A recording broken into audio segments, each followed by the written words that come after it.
ড্রাইভিংও শিখবো, আবার অটো মেকানিক্সও শিখবো। আমাদের কোর্সের দুইটা পার্ট, একটা ড্রাইভার, একটা কি মেকানিক্স। তো প্রথমেই যে পার্টটা সেটা কি ড্রাইভিং পার্টের আমরা কি হব, ড্রাইভার হব, তারপরে মেকানিক্স হব। এখন এই ড্রাইভার কারা, ড্রাইভার বলতে কি বোঝায়, তাই না? এটা আমাদের আগে জানা লাগবে। ড্রাইভার বলতে আমাদের বেশ কিছু অক্ষর দেখা যাচ্ছে এখানে। ড্রাইভার কে DRIVR, ড্রাইভার বলতে কি বোঝায়, অক্ষর দিয়ে কি অ্যাপ্লিকেশন তৈরি করা। তো এই ড্রাইভার হচ্ছে কি করে, ড্রাইভাররা একটা গাড়ি চালায়, গাড়িকে ড্রাইভ করে। আমরা যারা গাড়ি চালায়, যারা ভেহিকেল অপারেট করে তাদেরকে আমরা কি বলি, ড্রাইভার বলি। যারা নৌকা চালায় তাদেরকে কি বলি, মাঝি বলি। যারা বিমান চালায় তাদেরকে পাইলট বলি না। যারা জাহাজ চালায় তাদেরকে বলি নাবিক বলি। কিন্তু আমাদের সেক্টরটা ট্রান্সপোর্ট সেক্টর, এই সেক্টরের আমাদের যে পার্ট মোটরযান, তাই না? মোটরযান যারা চালায় তাদেরকে আমরা বলি ড্রাইভার। ড্রাইভারের বাংলা অর্থ চালক, তাই না? এই চালক সেই ব্যক্তি কি করতেছে, একজন মোটরযানকে চালাচ্ছে এবং ডিফেন্সিভ ভাবে, রক্ষণাত্মক ভাবে। সেই ড্রাইভার সেই গাড়ির কোথায় কি সমস্যা হচ্ছে সেটা জানতে পারতেছে এবং সেই সমস্যা থেকে তার কি ধরনের সমাধানের উপায় সেগুলোকে জানতেছে এবং সেই গাড়ি থেকে সে দীর্ঘদিন সেবা নিবে বা তার কোম্পানি নিবে বা মালিক নিবে, সেই দায়িত্বটা পালন করে কিন্তু সে কি করতেছে, গাড়িকে চালাচ্ছে। তখন সে হয় একজন চালক। এবং এই চালকের পাশাপাশি সে নিজে চলতেছে, ইনকাম করতেছে, তার পরিবারকে চালাচ্ছে। তখন তার দায়িত্ব হচ্ছে সে একজনকে পরিচালক, নাকি? পরিচালক না? অবশ্যই পরিচালক। সে নিজের রুটি রুজি এবং তার পরিবারের ভরণ পোষণের টোটাল দায়িত্ব তার কাছে। প্রথম ছিল গাড়ির, তারপরে কি তার এবং তার পরিবারের। প্রথম ছিল চালক, এখন হচ্ছে কি পরিচালক। এখন সেই ড্রাইভার শুধু চালক এবং পরিচালকই না, সে ওই গাড়িটা চালাচ্ছে, তার মালিকের চালাচ্ছে, কোম্পানি চালাচ্ছে, তার পরিবারকে চালাচ্ছে, নিজে চলতেছে। এবং এই নিজে চলা, পরিবারকে চলা, মালিককে চালানো সব কিছু মিলেই হচ্ছে কি রাষ্ট্রের একটা বেনিফিট আসতেছে। রাষ্ট্রের বেনিফিট আমাদের ট্রান্সপোর্ট সেক্টরের অনেক বেশি। ট্রান্সপোর্ট সেক্টর যদি অচল থাকে তাহলে কি হবে, দেশ চলবে? দেশ চলবে না। একদিন যদি মনে করেন আপনার গাড়ি চলা বন্ধ হয়, সমস্ত ধরনের গাড়ি, তাহলে দেশ টোটালি অচল। তাহলে দেশ সেবায় কিন্তু চালকরা বড় একটা অংশীদার, তাদের একটা বড় ভূমিকা আছে। সেই ক্ষেত্রে সেই চালকরে বলা হয় মহাপরিচালক। বোঝা গেছে? মহাপরিচালক। চালক কে? মহাপরিচালক। আমাদের বা সরকারি সমস্ত কি আছে, দপ্তর আছে, সেই দপ্তরে একজন করে কি থাকে, চেয়ারম্যান থাকে, একজন করে পরিচালক থাকে, একজন কি মহাপরিচালক থাকে, একজন পরিচালক থাকে অনেকগুলো। সেই জায়গা থেকে সেই একজন পরিচালকের যে দায়িত্বটা পালন করে, ঠিক আমাদের দেশের চালকরা বা সারা বিশ্বের যে মোটরযান চালকরা আছে তারা সেই দায়িত্বটাই পালন করে, একজন মহাপরিচালকের দায়িত্ব পালন করে। ঠিক আছে? কিন্তু আমাদের দেশের কিছু মানুষের টেন্ডেন্সি, কিছু মানুষের কি মনের যে বিষয়টা থাকে, আমাদের এই পেশাকে কি করে সবসময় ছোট ভাবা হয়, সবসময় কি করা হয়, তাদেরকে অপমান করা হয়, তাদের পেশাকে কি মূল্যায়ন করা হয়। কিন্তু বাস্তবে কি তাই? আমরা কোনো কিছু হইলেই আগে কি ড্রাইভারকে মানা শুরু করি, তার ভুল হলো কি না হলো সেটাও কি আমরা দেখি না। আমি ভুল করছি, আমার ভুলের কারণে আমি দুর্ঘটনায় পতিত হয়েছি, কিন্তু সেই দায়টা আমি না নিয়ে ড্রাইভারের উপরে দিয়ে দিই। তো এই হচ্ছে আমাদের দেশের অবস্থা। সেই জায়গা থেকে উত্তরণ অবশ্যই হওয়া দরকার এবং কি আস্তে আস্তে হচ্ছে। এটার আরো একটা কারণ হচ্ছে আমাদের দেশের ড্রাইভার যারা আছে, যারা গাড়ি চালায়, তারা বেশিরভাগই কি প্রশিক্ষিত না, বেশিরভাগই কি এডুকেটেড, একটু লয়ার লেভেলের, ঠিক আছে, যার কারণে তারা কোনো আইন নিয়মকানুন অনেকটাই জানতো না, কিন্তু এখন জানতেছে। এখন কি হচ্ছে, পরিবর্তন হচ্ছে বিভিন্ন প্রশিক্ষণের মাধ্যমে। এখানে যে বিষয়গুলো আছে, একজন ড্রাইভারের কি DRIVR, ড্রাইভারের যে 6টা অক্ষর, সেই 6টা অক্ষরে কি আছে, এব্রিভিয়েশন দেওয়া আছে।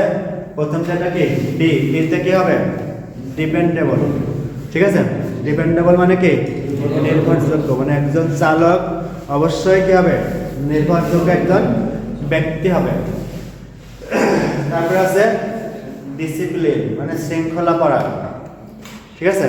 একজন চালক কি হবে, অবশ্যই শৃঙ্খলা পরায়ণ হবে, উদ্ভট হবে না। তার আচার আচরণ, চাল চলন, কথাবার্তা, তার টাইম ম্যানেজমেন্ট, তার ভ্যালুস, তার কি রেসপেক্ট, সব কিছু থাকবে নিয়মের ভিতরে, শৃঙ্খলার ভিতরে, ঠিক আছে।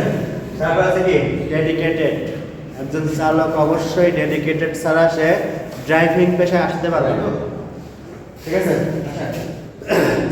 অবশ্যই কি নিবেদিত একজন প্রাণ, কারণ হচ্ছে সড়ক সবসময় কি থাকে ঝুঁকিপূর্ণ। এই পেশাটা একটা ঝুঁকিপূর্ণ পেশা, সেই ঝুঁকিটা মাথায় নিয়েই কিন্তু সে যানবাহন চালায়। এখন যে কুয়াশার দিন, এখন আরো কি বেশি সমস্যা, কুয়াশায় অনেক দুর্ঘটনা ঘটতেছে দেশে। হ্যাঁ, কালকেও ঘটছে এবং প্রায় রেগুলারই ঘটতেছে, মানে প্রতিদিনই দুর্ঘটনা আছেই। তারপর আছে কি রেশনাল, মানে বিচার বুদ্ধি সম্পন্ন, একজন চালক অবশ্যই কি হবে, বিচার বুদ্ধি সম্পন্ন হবে। সেই বিচারটা কিসের বিচার, ভালো এবং মন্দের বিচার, কোনটা ভালো কাজ, কোনটা খারাপ কাজ, কোন কাজ করলে আমার ভালো হবে, কোন কাজ করলে খারাপ হবে, সেই বিচার করার ক্ষমতা একজন চালকের থাকতে হবে। এক কথা কি ডিসিশন মেকিং, ঠিক আছে, সেইটা অবশ্যই চালকের থাকতে হবে। তারপরে কি আছে ইন্টেলিজেন্ট, মানে কি বুদ্ধিমান, একজন চালক অবশ্যই বুদ্ধিমান হবে। কারণ হচ্ছে আমাদের যারা বিমান চালক তারা কি হয়, সব এডুকেটেড পারসন হয়, এসএসসি ইন্টারে সায়েন্স নেওয়া লাগে, তারপরে এভিয়েশনের কোর্স করে দীর্ঘমেয়াদী কোর্স, তারপরে তারা কি হয়, বিমান চালক হয়, তাই না। সেই বিমান চালকের সে 1000 গুণ বেশি ব্রেনে কাজ করতে হয় মোটরযান চালকের, বোঝা গেছে। তাহলে মোটরযান চালকের এডুকেটেড লেভেল বা স্কিল লেভেল বা কি আপনার অকুপেশনাল নলেজ কতটুকু থাকার দরকার ছিল, সেই জায়গায় আমাদের কি আছে, তাদেরকে আমরা মূল্যায়ন করি বেশি, অথচ কি ড্রাইভারদের মূল্যায়ন কম করি। তারপরে আছে কি ভ্যালুস, মূল্যবোধ, ঠিক আছে। মূল্যবোধ, এখানেও দুইটা বিষয়ের কি মূল্যায়ন করা। ভ্যালুস একটা অনেক বড় জিনিস, সেই ভ্যালুজের জায়গায়, মূল্যবোধের জায়গায় আমাদের সব কিছুই মানতে হবে, কিন্তু দুইটা হচ্ছে অতিরিক্ত। সেটা হচ্ছে কিসের মূল্যায়ন, জান এবং মাল, কে জান এবং মাল, মানে জীবন এবং সম্পদ। আপনার কাছে আপনার জীবনের যতটুকু মূল্য, একটা ছোট পিঁপড়ার কাছে বা রাস্তায় যে ব্যাংক চলে তার কাছেও তার জীবনের সেম মূল্য, ঠিক আছে। এই জন্য সব জীবনকে কি করতে হবে, মূল্যায়ন করতে হবে। তারপরে হচ্ছে কি সম্পদ, যেটা মাল, সম্পদ, সব সম্পদে কি আছে, আল্লাহর দেওয়া সম্পদ, সব সম্পদই রাষ্ট্রীয় সম্পদ। আপনার নিজের যদি একটা গাড়ি থাকে,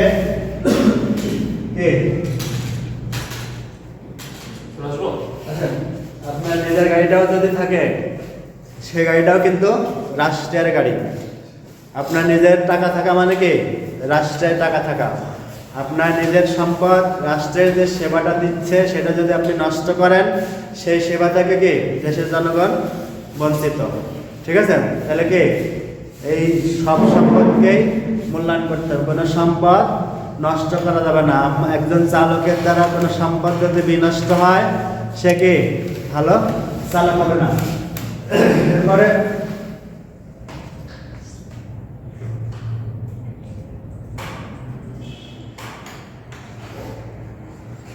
কি আছে, এডুকেটেড না, নাকি? হ্যাঁ, এডুকেটেড মানে শিক্ষিত। একজন চালক কি হবে? অবশ্যই শিক্ষিত হবে। এই শিক্ষিতর পাশাপাশি কিসের শিক্ষিত হবে? জেনারেল নলেজের পাশাপাশি কি লাগবে? Special knowledge. আমাদের একটা যুগ ছিল শুধুমাত্র সাধারণ নলেজ থাকলে হতো, জেনারেল নলেজ থাকলেই হতো, কিন্তু সেই জেনারেল নলেজের এখন আর দিন নেই। এখন দিন কিসের? Special knowledge.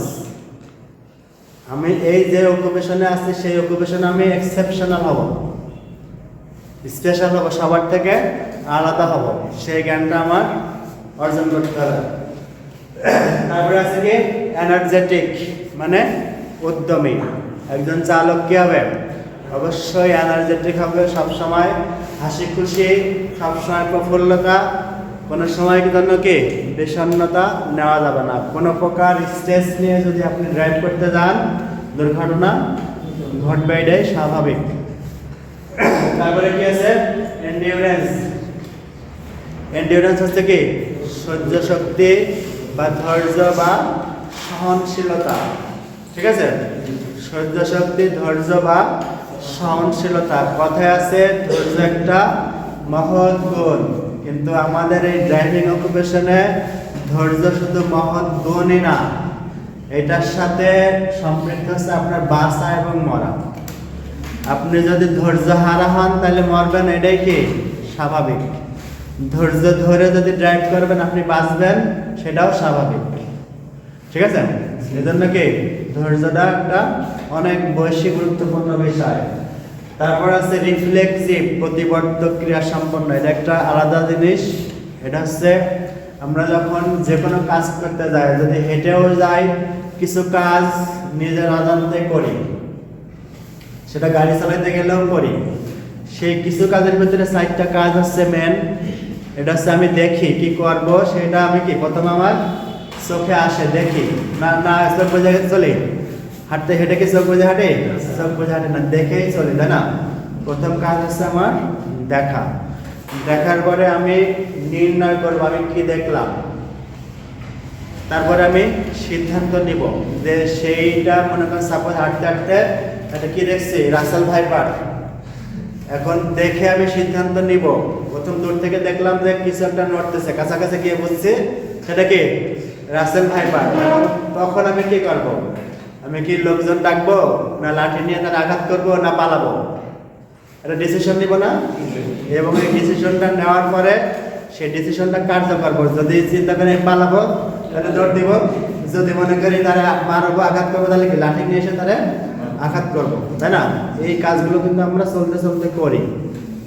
সেটা হেঁটে যাওয়ার সময় করি বা কোনো যানবাহন চালানোর সময় করি। সেই কাজটা ভালোভাবে করতে পারবে হচ্ছে কি রিফ্লেক্সিভ। ঠিক আছে? তো এই সবগুলো বিষয় যদি আমার একজন চালক হইতে গেলে এই সবগুলো বিষয় আমার ভিতরে থাকতে হবে। এর কোনো একটা বিষয় যদি আমার ভিতরে না থাকে তাহলে আমি কি হব না? চালক হইতে পারবো না। ঠিক আছে? অনেক বড় করলে